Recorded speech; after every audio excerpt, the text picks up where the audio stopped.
But it's in this massive collection of gold and silver and bronze and iron that we see the point we're trying to make. Give so as to honor God. I want you to see that David goes all out to build for God this most magnificent, beautiful temple. The greatest building he's capable of. David's attitude that we see here is, God, for you, my first, my best. This will be a structure so magnificent and so beautiful that it will elicit awe from all who see this building. Now, this doesn't mean that in the renovation of our building that it has to end up looking like Israel's temple or the Crystal Cathedral, or that we have to put gold nuggets in the flower beds instead of nice river rock. That's not the point of what we're saying here. Christians over the centuries have had spirited debates on just this thing. How far do you go in honoring God with things, like a building? How ornate should our buildings be? Isn't a derelict storefront church in an inner city, isn't that good enough if our hearts are right? How much practice should the worship team do? We're singing for the King of Kings. Shouldn't we practice until we do the best job possible? Psalm 33 says, play skillfully on the strings. Yeah, but isn't a poorly performed song good enough if my heart is right? How should we dress when we come to church?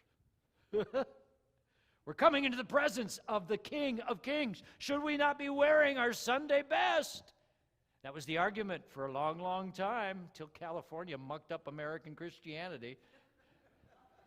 You were the first ones in New England, if I had ever preached like this, they would have fired me. They would have, go to hell, do not pass go, do not collect 200, you're out of here. And I remember the annual meeting. I was part of a conference of churches called the Baptist General Conference, and in the mid-1990s was an annual meeting. We're a nationwide group of churches in San Diego. And I'll never forget when our conference president came up at the beginning of it, and the district representative from California made a big deal of cutting his tie by saying, we don't do this in California anymore. It was hilarious. You guys ruined American Christianity. Shouldn't we wear our Sunday best, or is worship casual? Okay, because after all, Jesus was not laid in a marble bassinet. He was laid in a splintered wooden manger. See, these are tough calls to make.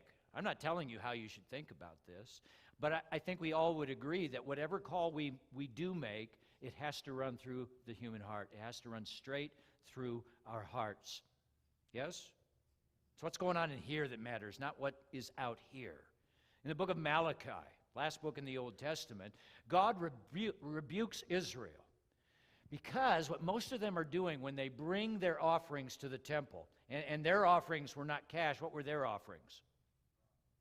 Cattle, sacrifice, bulls, calves, sheep.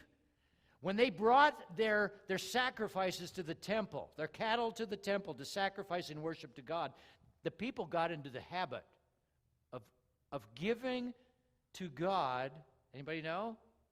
Did they look at their herd and choose the best? No. They found the one that was defective, the one that was three-legged, the one that had green phlegm frothing out of their mouth. How's that for an image? You want a writer to be your preacher, this is what you get. Green phlegm frothing from your mouth. And that's the sheep or the bull they brought, and they gave it to God, and God called them out on it because their hearts were not right. And through Malachi he says, should you not honor me? Am I not worthy of honor? Now, maybe you're a poor man, and you've got a small, measly herd with small, pitifully looking animals, and your first and best animal that you pick and bring to worship is nothing compared to your rich neighbor who brings in this bull that's wearing a sporting jacket and its tail is braided and it moves in a British accent, you know. Moo. I don't even know what that would sound like. How do you moo in an English accent? Moo. Maybe your animal is nothing compared to what your rich neighbor has just brought in, but guess who honored God? That poor man with his measly, pitiful sheep. It's what's going on in here that matters most. It's the story of the widow's mite. Remember the widow in Jesus' time who gave the penny? Put the penny in.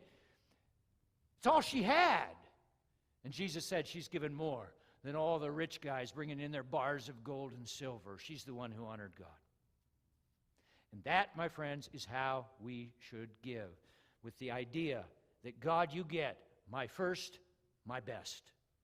I'm going to honor you with my gifts. Is that your mindset? Is that your heart this morning?